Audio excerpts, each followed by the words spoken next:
Rabu lalu merupakan hari yang ditunggu Chandra Wijaya, warga Palembang penderita katarak atau kekeruhan mata. Setelah harus lama menunggu, hari yang diharapkan tiba, Chandra menjalani operasi katarak gratis di Rumah Sakit Khusus Mata Sumatera Selatan. Chandra menderita kekeruhan mata kirinya sejak 2019 lalu. Katarak juga sempat menutupi mata kanannya sejak 2017, namun sudah dioperasi.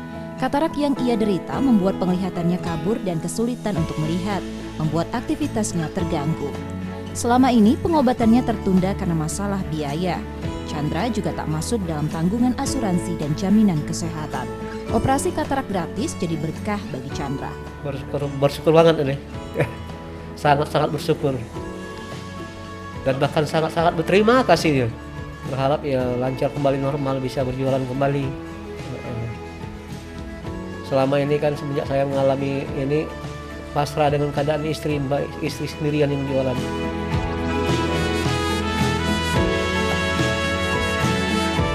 Chandra merupakan satu dari 60 warga Sumatera Selatan penerima bantuan operasi katarak gratis. Mereka adalah masyarakat tidak mampu dan tidak tertanggung asuransi. Kegiatan terselenggara dari dukungan CSR Bank Daerah Sumsel dengan biaya hampir 400 juta rupiah. Operasi menggunakan metode lasik berteknologi tinggi yang merupakan satu-satunya di Sumatera bagian selatan. Banyak kendala, misalnya mohon maaf pasien kurang mampu atau misalnya belum masuk ke asuransi BPJS ya, atau misalnya BPJS-nya terhambat, belum bayar denda, jadi mereka keberatan. Jadi itu yang kita bantu gitu. Jadi bisa dari seluruh kabupaten datang ke sini gitu. Walaupun di setiap kabupaten juga sudah ada dokter mata sendiri-sendiri itu sudah ada. Pemerintah menargetkan bantuan operasi katarak gratis dapat digelar dengan jumlah penerima lebih banyak, karena katarak masih banyak diderita warga dan menjadi penyebab kebutaan.